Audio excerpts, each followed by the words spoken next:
सगळं कसलं भारी जमतं ग तुला, एकदम स्लिक झालं.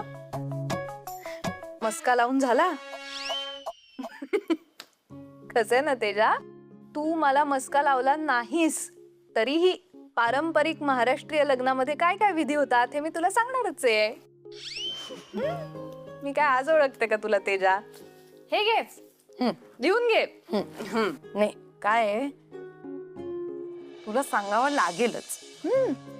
आता तुझ्या भावाने एवढी मोठी जबाबदारी टाकली माझ्यावर, त्यामुळे तू मला मदत करणं हे तुझं कर्तव्य आहे, कळलं? बर बाई, माझं कर्तव्य मी पार पाडणारच आहे. कुठून सुरुवात करूया बरं? आपल्या शहरात लग्न म्हटलं की आपल्या डोक्यात काय येतं? मेहंदी, हळद, संगीत आणि मग लग्न झालं.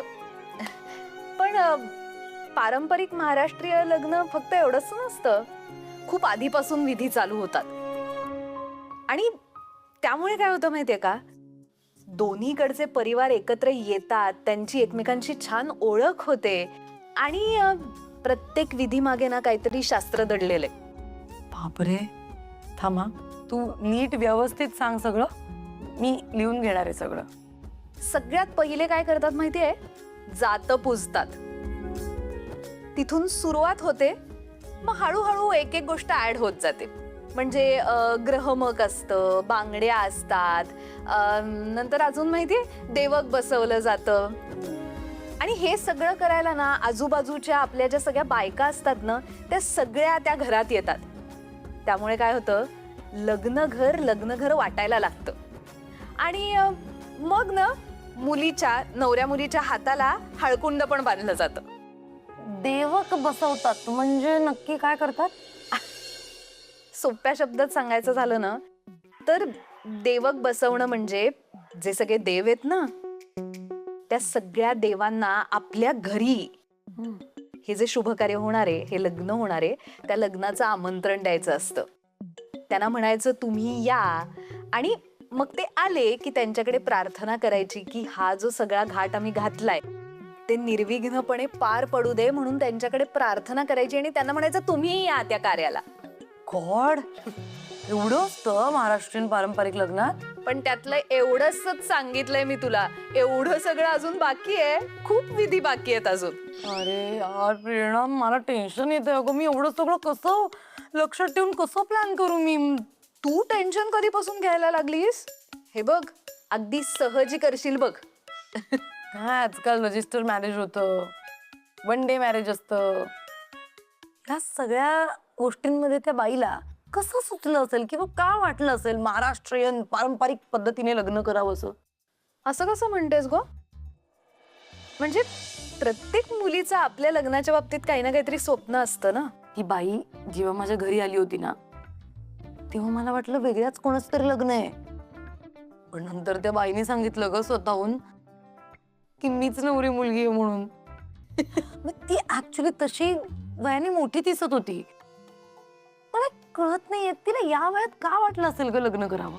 हा प्रश्न तू त्या बाईंनाच विचार ना, त्या जास्त चांगल्या प्रकारे उत्तर देऊ शकतील तुला. हा, विचारेन ना, विचारेन, तिलाच विचारेन मी. सांग बाई.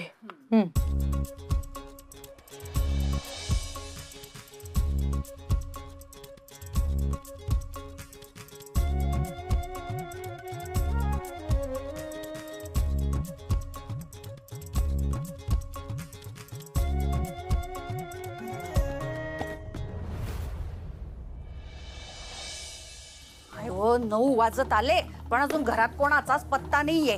हे मया आणि पुष्पा काय रात्रभर भाजीपालाच विकत बसतात का काय, काय माहिती. मन्या बी नाही आला अजून. वल्लरी, वल्लरी.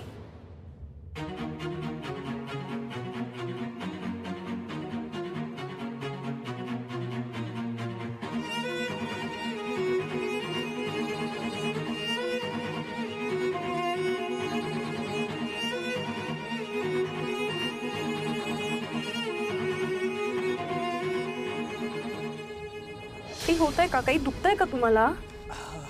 हा ग, मला झोप येत नव्हती, मला काय करावं सुचत नव्हतं म्हणून येऊन बस. अहो घाम आलाय तुम्हाला, ताप चढला. तुम्ही उठा बघू आधी इकडनं. तुम्ही मला आधी का नाही उठवलं? तुम्हाला एवढा त्रास होत होता तर मला सांगायचं होतं ना. कसं सांगू, आत्ताच्या या परिस्थितीत तुला अजूनही असं वाटतंय का की आपण एकमेकांचे त्रास शेअर करू शकतो? पण नाही, तुला केस लढायची आहे ना, त्या सानिकाला न्याय मिळवून द्यायचा आहे, तुझी 25वी केस जिंकायची आहे ना. तू एक काम कर, तू ती केस लढ आणि नवऱ्याला फासावर चढव. तसंही मला जगण्यामध्ये काहीच इंटरेस्ट नाहीये. माझी बायको जीवावर उठल्यावर दुसरं काय होणार? उत्तर द्या मला, मी काय विचारते.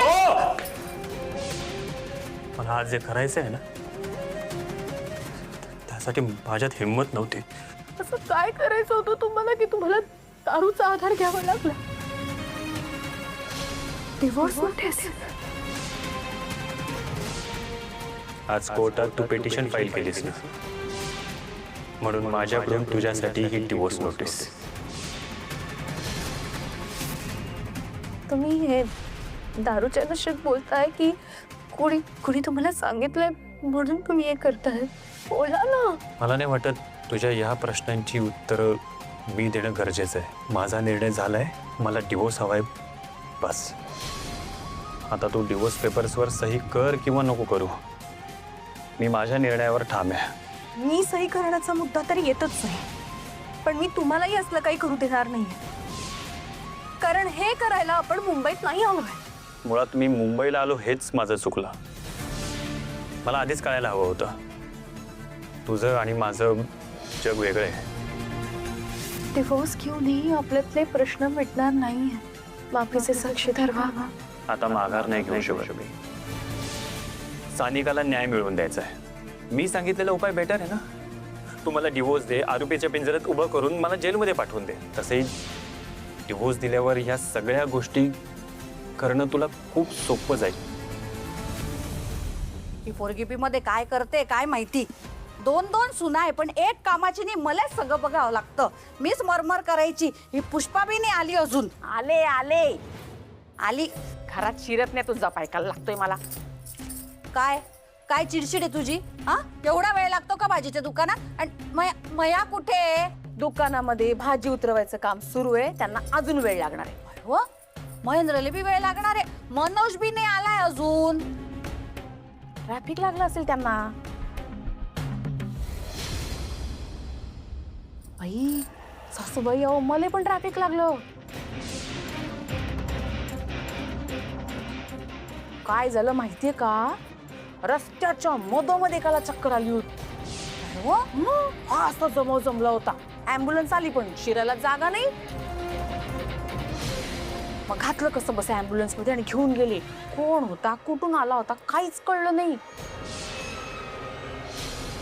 काय माहिती आता जगतो मरतो की वाचतो बाई. हो, काय सांगी राहिली पुष्पा? तुला सांगते ना, आता कोणाच्या आयुष्याचा काहीच भरोसा राहिला नाहीये. कोणाचं कधी काय होईल ना, काहीच सांगता येत नाही. खरंय. ही पै वल्लरी आत्ता आली.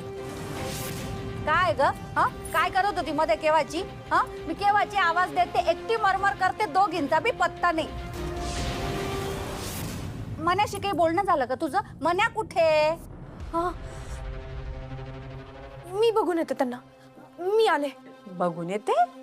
अगं वल्लरी, बघून येते म्हणजे कुठे निघालीस? अहो त्यांना बघून येते ना पटकन. ते येत असतील, मी बघून येते त्यांना. अगं इतके नाही वाजले, येतील भाऊजी. अहो वहिनी बघा ना किती उशीर झालाय. एवढा उशीर नाही होत त्यांना रोज. मी पटकन बघून येते हो त्यांना. अहो वहिनी सोडा, काय करताय? सांगितलं नाही का बघून येते म्हणून? काय प्रॉब्लेम आहे तुमचा? कळत नाहीये तुम्हाला? एकदा सांगून त्यांना बघून यायची गरज आहे.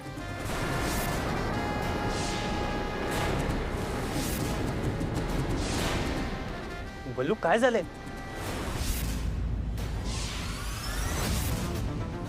तुम्ही कुठे होता?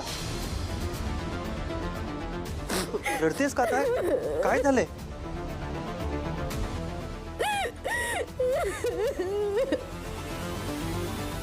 काय झालंय काय? लाजा सोडल्या नुसत्या. समोर सासू आहे, थोरली जाव आहे, याचं जरा तरी भान ठेवा. काय सगळे संस्कार गावीच विसरून आले शहरात आल्यानंतर? मी मी मी आले हात पाय धुवून. वल्लू कुठे होता तुम्ही ठीक आहात ना? वल्लू वल्लू मला काही झालं नाहीये ना? तुला काय झालंय? आजपर्यंत आपण एकमेकांपासून कधीच काही लपवलं नाहीये.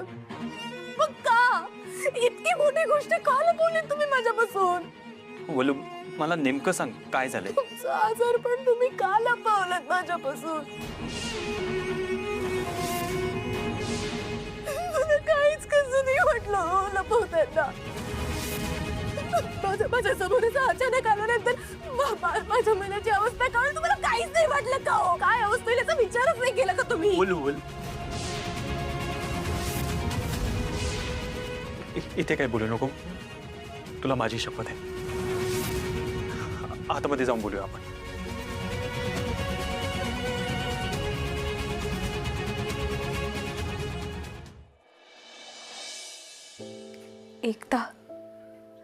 एकदा सांगायचं होतं ना मला. इतके दिवस स्वतः एकट्यात सहन करत राहिलात, सगळं सोसत राहिलात. हो, माझ्यापासून इतकी मोठी गोष्ट लपवून तुम्ही खूप मोठी चूक केली असं नाही वाटत आहे का तुम्हाला? बायको म्हणून मला हे सगळं सांगायला होतं तुम्ही, हो की नाही? काय विचारतेय मी तुम्हाला? बोला ना. वल्लू ऐक. सगळं सांगतो, शांतपणे ऐकून घे. मला जेव्हा या आजारपणाबद्दल कळलं, स्वीकारायलाच खूप दिवस गेले की मला असा कुठला तरी आजार झालाय. मला वाटलं उपचार घेऊन बरं वाटेल मला, पण उपचार सुरू केल्यावर कळलं की माझ्याकडे खूप कमी दिवस उरले.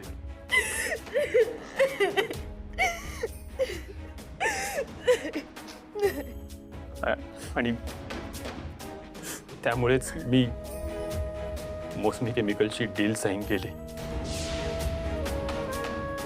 नाईलाज होता ग. मी गेल्यावर तुला पैशांची अडचण भासू नये,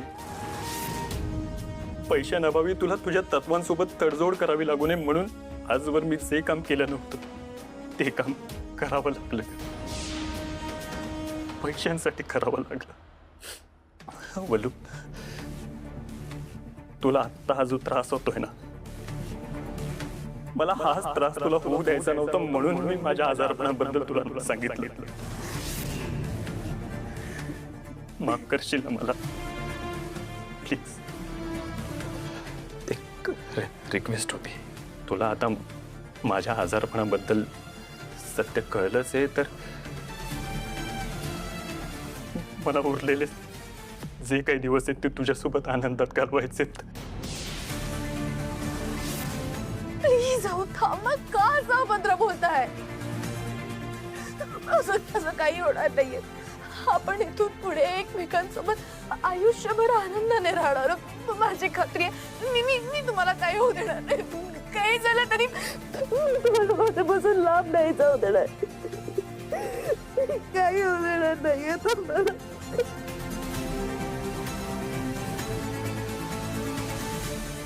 वल्लू, शांत हो.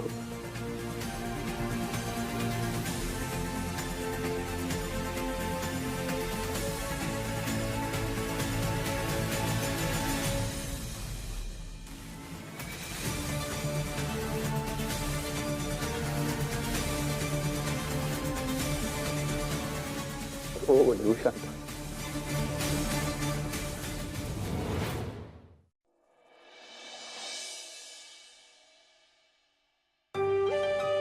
हा पुष्पे, काय गमगमाट सुटलाय उपम्याचा. अन्न पटकन भूक लागली न माय. हो आणते आणते. तुम्हाला हा मला ते वा वा. यांना द्या. नाही नको,